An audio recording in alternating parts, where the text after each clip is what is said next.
Welcome back to the 9th Gym program, everybody, and today we're going to be finishing off the Johto Gen 2 starters for BDSP guides. So, today we have Feraligatr, which I'm covering last, but is arguably the best. Maybe Typhlosion is probably better, but Feraligatr is really cool. It has some really interesting applications. It's a very, very strong, physically offensive Pokemon that can reach the peak of speed with just a Dragon Dance. And then it's also incredibly strong. So yeah, works out pretty well. Let me go ahead and explain. 130 speed here, plus 1.5 from Dragon Dance gets you to 195. Let's filter the highest speed. The first actually used, like frequently Pokemon, is 125 as Weavile. Max its speed, 194. We get to the peak of speed with Dragon Dance and max speed. It's pretty incredible. So yeah, it's pretty solid. This Pokemon is very good. It's actually good. It's like actually a solid Pokemon. Feraligatr, mono water typing. Not bad, pretty basic, but pretty good. Not bad. Stat line is pretty solid across the board, to be honest. Pretty solid across the board. HP 85, not bad. Defense 100, very solid. And 83 special defense, not bad. So once again, just very good across the board, solid natural bulk. We're not going to invest into it, and we can still, get 2-hit KO'd by a lot of super effective attacks, which is pretty good. Not getting O-code, pretty good. Attack 105 is pretty good.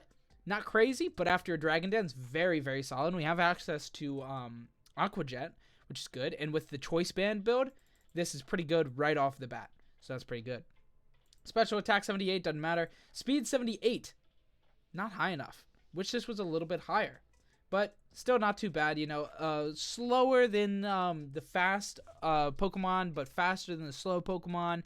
Pretty solid mid speed overall. Not great, but not low enough to where I would complain about it. As far as the moves go, 100% usage on Waterfall makes sense. It's the best physical attacking water attack. It has a secondary effect, which is really good because this Pokemon has Sheer Force, which is cool. Dragon Dance at 94, very expected. Crunch at 80, very expected, and Protected 73. And then we see an instant drop-off of Ice Punch down to 45, and then 8% usage. Other moves, which is interesting because that's 1, 2, 3 actual attacks. And Choice Band is being played, so it's weird that we don't have enough data for even a fourth move. Aqua Jet is that move, if you're curious. Anyway, going down into the teammates section. Teammates, you don't really have any that are screaming out, hey, you have to play this with with Feraligatr. They both have the F-E-R. Anyway, Infernape, Togekiss, Breloom, Mamoswine, Crobat, Arcanine, Cresselia, Latios, Tangrowth, Scizor. A lot of random Pokemon here. Honestly, there's not really many synergies that you could have with it. It's just a basic water type. You could definitely, put it on a team, make a good Fire, Water, Grass core. I don't know if this would be the Fire, Water, Grass core I would pick. But Breloom probably would be the grass type Pokemon I would pick. Who knows? Anyway, that is those. Like I said, it didn't really have too much meaning. Here, abilities, as you can see, nobody's using Torrent. It's because Sheer Force is the reason to play this Pokemon. Sheer Force is huge. It gives you essentially a Life Orb damage boost. It's 1.3, right? Yeah, 1.3 times power. But it gets rid of that secondary effect, which is okay, because Crunch and Waterfall secondary effect isn't too insane. I would trade that for a 30%. And then stack another Life Orb on it with 30%. 30% damage. That's what Life Orb does. But 94% of people are playing Life Orb, and the little bit of people are playing Choice Band. We do have a build for both, so stay tuned for that. Next, we have some spreads, and I don't think these matter too much, to be honest. Really, what you're going to be seeing is a lot of attack investment, a lot of speed investment, a fair bit of bulk, potentially, in some of these spreads. But overall, a lot of, 252, 252, 4 application. You can have a little bit of bulk if you want. I wanted all speed and then all gas. I'm not going to lie. I wanted this guy to be punching really hard. So I just gave it speed and attack. Y spreads. Woo, we love them. Everybody loves them. They're easy to do. So, whatever. Anyway, that's an overview. Let's go ahead and look at the two spreads that I have. They're not going to be that crazy. It's going to be a fairly fast guide video today.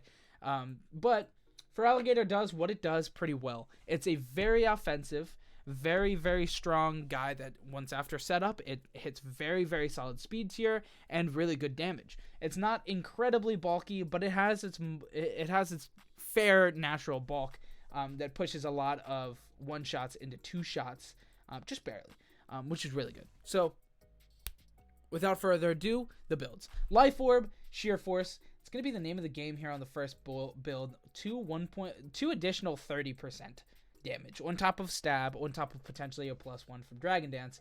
It's a lot of damage right off the bat.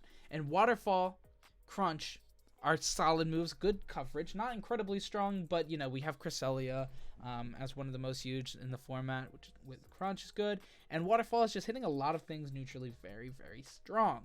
Unfortunately, you know, without Ice Punch and stuff, we don't really have ways of hitting those Breylooms and stuff that might annoy this guy a bit, but it's still alright. Waterfall Crunch is good coverage on top of a very strong Pokemon, and honestly, you don't have to use Protect if you don't want to, but it's good, right? It's just good.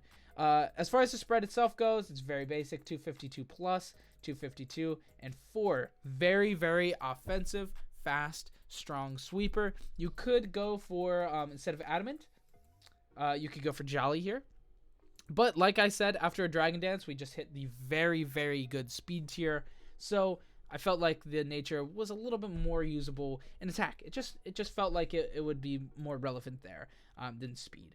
So, you know, you can change that if you want, but I don't think you have to. That's really the first build. It's pretty basic, pretty boring. Second build doesn't get less basic or boring, but it has a choice band, so it's different and cool. Choice band gives us 1.5 times attack instead of the 1.3 times attack, but then, of course, we're locked into that first move. So instead of, you know, Dragon Dance and Protect, we have other moves, Aqua Jet and Ice Punch. I think this is a pretty good usage of this set. You have Ice Punch here with the second ability, so Sheer Force takes advantage of all three of these, and I don't know the interaction with Aqua Jet, actually. Am I tripping? If I am, put in Brick Break or something. But I think it's only, I'm pretty sure Sheer Force only interacts with second effects that have, like, not, this is like a prerequisite. Like, this Pokemon, I don't think it affects it. I might be wrong. Correct me in the comments, though, actually. If I am wrong, correct me in the comments. It's fine. Anyway, that's really the set, dude. It's not much different. And since we're not using Dragon Dance, we did go Jolly Nature plus here instead of Adamant Nature. That's really the difference, though. Anyway, that is it for the video. Thanks so much for watching. I hope you enjoyed. If you did, leave a like, comment, subscribe. It makes a big difference. It really does. And as always, the imports for these will be in the description below, so you can go down, click that show more, and copy paste these guys right into Showdown and get playing. Anyway, that is it. Have a good week. Goodbye.